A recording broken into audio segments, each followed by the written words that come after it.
Hey guys, how's it going? Hope you're doing well. My name is Crown, and today I'm going to read you some very interesting stories that I hope that you're gonna love. And now, without further ado, let's go!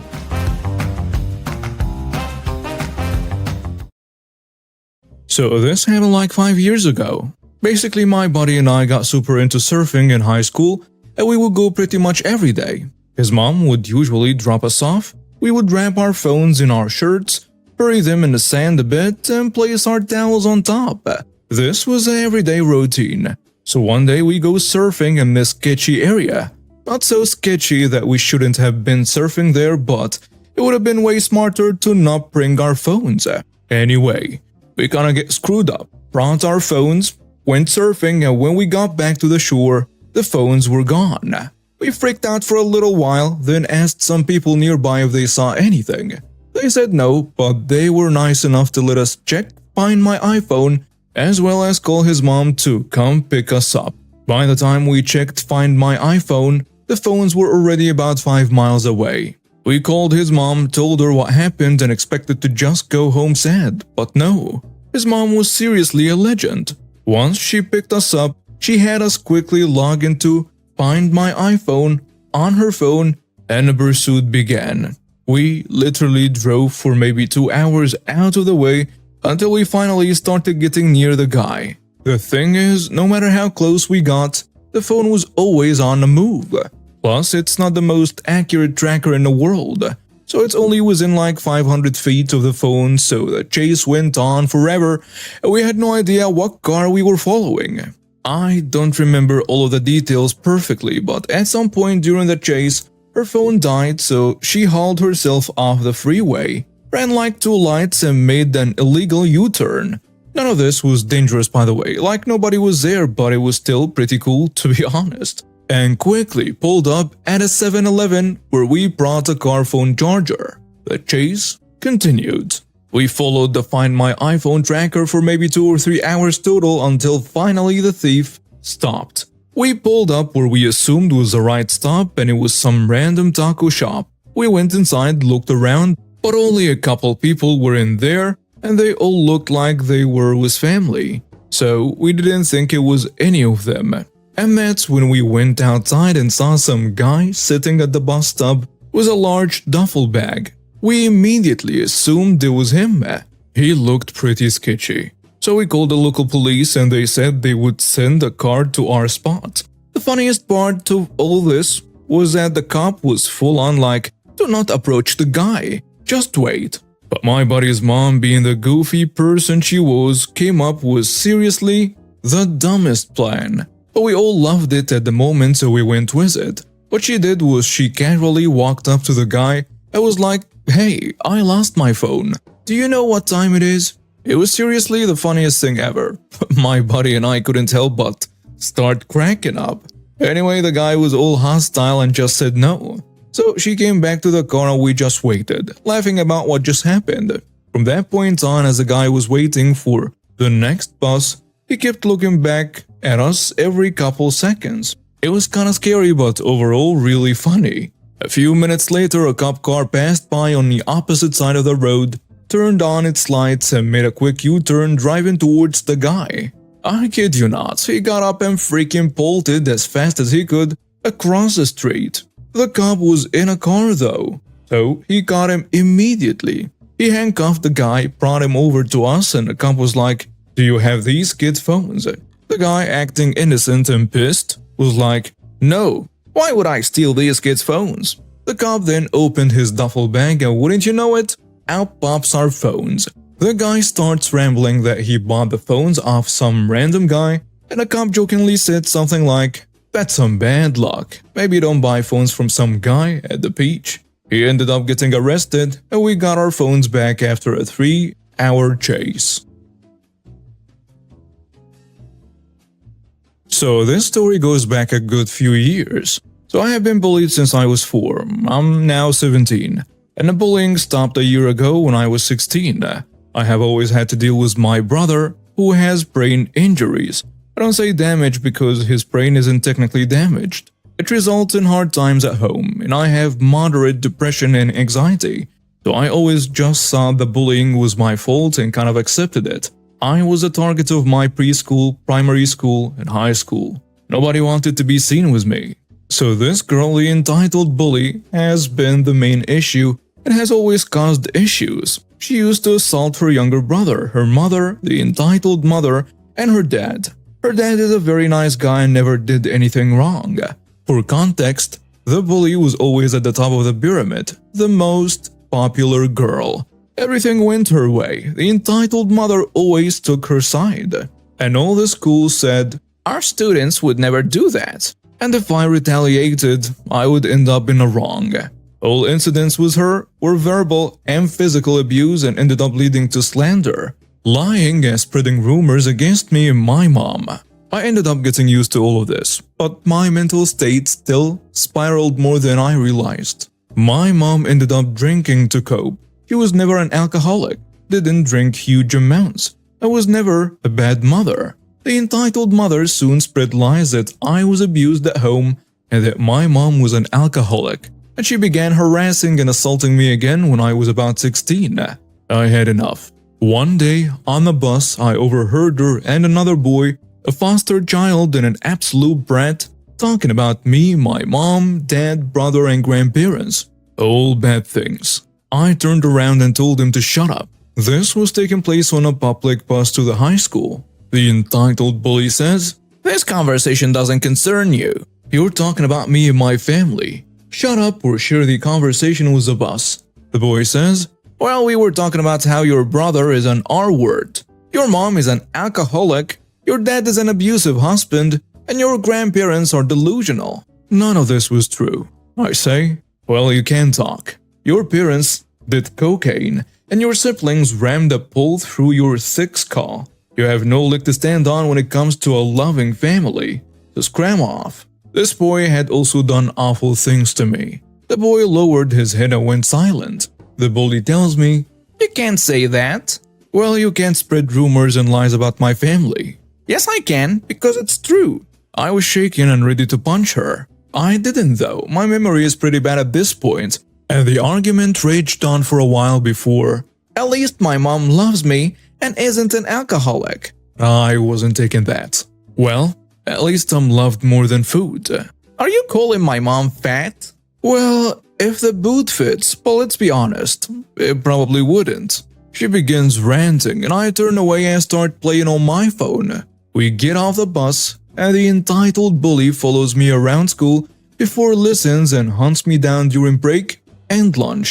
Home time arrived, and I got to go home on a school minibus because I explained the situation to my head of year, who always knew my situations. The next day or two, I am back on a bus. Nothing happens. On a trip home, all is fine until we get off at the same spot. The entitled bully grabbed a worm, screamed something at me, and rammed it down my shirt. I screamed and pushed her away since I have a phobia of bugs and small creatures, and dislike being touched on my neck by people. She yells, "You coward!" I walk home ignoring the situation and jumping around to get the worm out of my shirt. I get in and explain all this to my mom. She was aware of the situation on the bus and all the years prior. One Sunday, the entitled bully walked past my house. My mom was fed up with telling the entitled mother or the teachers, and admittedly she had been to a wine festival an hour beforehand. She wasn't drunk, but she did smell of alcohol. My mom saw the entitled bully walking past my house, dashed out and screamed at her for the past years and recent events. Later that evening, we got a call from her and her entitled mother saying some stupid things and how she had called the police. My mom hung up and paid no attention. 2 days later, the police came to our door. I wasn't worried in the slightest. We hadn't done anything wrong. We listened calmly to what they had to say, and I explained everything in the past years and all my school years. They said that, judging by our body language compared to theirs, they knew who was lying. A few days later, we got a phone call saying the entitled brat had a black mark, a criminal mark that will be on her records forever. And the next day, we got one police officer visiting to explain everything and give me a sorry card written by the entitled brat. It's now in my attic. A few months later, that boy from earlier also got a black mark. It was a sweet revenge for me. They had criminal marks and I didn't. For a quick background, I babysit in my home sometimes as a side job. I have 2 cats and 1 dog. One of my cats is a super sweet tuxedo cat named Bella, and she also works as my personal therapy animal. She would rather run away than comfort someone, so not a lot of people who know her often expect her to be capable of exploding into a hellish rage. One kid had to find out the hard way though. As far as I know, he has been respectful to kids since then. This kid, who we will call Spoiled Brat, really lives up to his nickname. He was probably one of the worst kids I've ever had to deal with, and I'm usually pretty relaxed when it comes to babysitting. He was always stealing things, making messes, and throwing tantrums over literally nothing. I'm pretty sure he has some kind of mental disability, but since he was only 6 at the time, I never really wanted to voice my concerns. But out of all the things this boy did whenever he stayed with me, the only thing he knew could push my buttons was hurting my animals. He would pull my cat's tails and ears, kick them, chase them, and I got him throwing rocks at them more than once. And my poor dog, who had a part-time job visiting kids in hospitals, had to deal with this little terror too. Because of his training, when he got tired of the kid, he just left the house and disappeared up in the woods until he heard the kid's parents arrive and take him away. I felt so bad for Duke, my dog, that I ended up teaching him the time go to phrase, which is our code for the spoiled brat is here, so you better go before he sees you. And I would even leave the shed door open so Duke had a place with water and a bed until the kid left. I had spoken to the parents many times about the kid's behavior and how it was unacceptable in my house, but if it continued, I would raise my rate, which was already low to begin with, in order to pay for damages and possibly even vet bills. The parents said they would work on this with the spoiled brat, but every time he came back, there was no obvious progress. One day, I had settled the spoiled brat in for his nap and was working on an online certification class when I heard him get up to use the bathroom. At first, I thought nothing of it, since that was normally part of his routine. But what happened 5 minutes later scared the daylights out of me. I hear an ungodly howl from the bathroom, and I'm still not sure if it was Bella or the spoiled brat that made it. But the kid comes running to me, his hands, chest, face, and even his back are scratched and bloody. And Bella comes after him, snarling and spitting in a crazed rage. Her entire body is soaked right up to her ears, her eyes are the size of saucers, and her nose and one of her paws is actually bleeding. I quickly usher Bella into my room, where she takes refuge under my bed. I call my vet and say I have an animal emergency, but I can't take her on the half-mile drive to his office. Luckily, he says he can send his assistant, and I hang up and deal with the spoiled brat's wounds. Of course, the kid is wailing and screaming and in a great deal of pain, and I'm doing my best to stay calm and not jump to conclusions. But it's rather difficult not to, after how abusive he's been. I just remind myself to tend to his wounds first before I find out what happened, and do my best to stay composed. I'm going to explain really quick that I do have a camera system in my garage, where the bathroom is located. From where the camera is, you can see into the bathroom, but you can't see the toilet, so a child can use the bathroom in privacy. My doors have locks, so whenever I babysit, the door is rigged to stay open to prevent a child from locking himself/herself inside, and potentially hurting themselves or causing damage. The camera was actually originally intended to catch any burglars that come into my garage, but it came in handy in this situation as well. At first, I didn't think about my hidden camera. I made sure the spoiled brat was on the couch resting, his wounds dressed, and a glass of milk with painkillers on a table for him.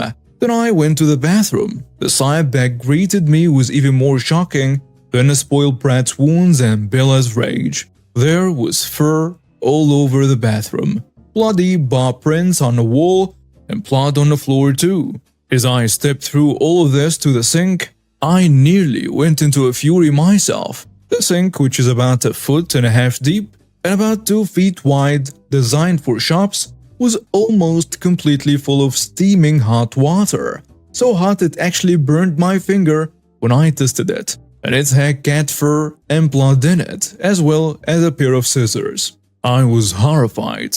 I'm not sure what the spoiled brat was trying to do to my cat, but it was then I remembered my hidden camera, and I rushed to get the footage. As I watched, I became so angry I was tempted to walk out and bend the spoiled brat over my knee myself. In fact, I wished I could slap that kid silly, but I knew this would be better handled in a court situation, where this kid can get the help he seriously needs. The footage showed the spoiled brat coaxing Bella into the bathroom with a handful of food. After filling the sink almost to the brim, he lunged and grabbed her by the neck, and at this point she's already struggling and clawing at him. He forced her head underwater, and in the footage you could see her tail and legs flailing as she tried to escape. Somehow she got free of him, and though I expected her to run at this point, instead she tore into the spoiled brat like a wild animal. As he tried to grab her and force her back into the sink, she clawed his face, tore at his chest, and then raked her way down his back. All the while he's trying to get a hold of her tail. I am stunned when he grabs a pair of hair-trimming scissors off the shelf and runs after her with them. But I think the pain set in because he dropped the scissors, panicked for a moment, threw the scissors in the sink, and ran inside, with a furious black cat chasing after him. I made careful note that Bella immediately stopped attacking him once she was out of his grasp, and didn't touch him after he dropped the scissors and ran inside. The vet's assistant arrived and was as shocked as I was about the situation. She treated Bella gently and gave my cat some mild sedatives while I explained everything that happened. She was angry too, and she said she would happily support me in court with this clear evidence of abuse. Bella had swallowed a lot of water, and one of her claws had actually gotten ripped out in her mad dash through the garage to escape the spoiled brat. She'd been stressed and jumpy for a very long time, and I prayed this would not affect her job as my therapy animal. The parents were called once everything was somewhat in order, and I didn't even give them a chance to be angry. I told them, "Pick up your kids, I'll see you in court." The court case wasn't even a challenge. With my camera footage and the testimony from the vet and the vet assistant, I won more than enough money. I'm not going to say how much. For damages, vet bills, and an extra month's payback so I could find a new client to work for. In addition, the spoiled brat would not be allowed to have pets of any kind until he had gone through multiple different stages of therapy for his behavior. I would be registered as an animal abuser in case future incidents happened when he became an adult. Some of you might ask why I tolerated it for so long. Mostly it was because all the times I tried to tell the parents to curb his behavior, I was nervous about kicking up dust or causing trouble, and I couldn't afford to drop a client at a time. But after this horrible experience, I will never tolerate such behavior again, regardless of how much I'm getting paid to deal with it. As for Bella, she was relatively unaffected by the incident, and still remains her sweet and lovable self. She still enjoys having her seasonal bath and will intrude on my privacy whenever she wants. But I hope the spoiled brat learned a very big lesson. He saw Bella as nothing but prey, and I don't think he ever expected Bella to turn the tables the way she did. I also hope that the kid will get his life straight and learn to be respectful to both animals and people. Next time he feels like he can treat an animal like garbage, I hope he'll remember the terrifying rage a seemingly harmless house cat unleashed on him. His parents also had to write a formal apology to me for allowing their son to behave that way, which was an order given by the judge. Reading it was very amusing because I just knew they hated writing every single word. Edit. A couple people asked for what the apology letter said. I don't remember the entire thing, as I have it filed away in case of need for future reference, but I can sorta remember the general gist of the letter. Now just imagine the parents probably grinding their teeth and trying to refrain from getting themselves into more trouble and you'll hear the tone of the apology much better. Dear Miss X, we apologize for our son's behavior, and we sincerely hope Bella will recover quickly. His behavior was by no means acceptable, nor was our lack of attempt to prevent it. We also apologize for the damages in your home and the stress this has caused you. We also recognize your tolerance for our kid and are sorry you didn't speak out sooner, so such an incident could be avoided. We hope both you and your cat will recover and never have to deal with a situation like this again. Our formal apologies and best wishes. And now we have reached the end of today's stories. Thank you for watching and see you next time.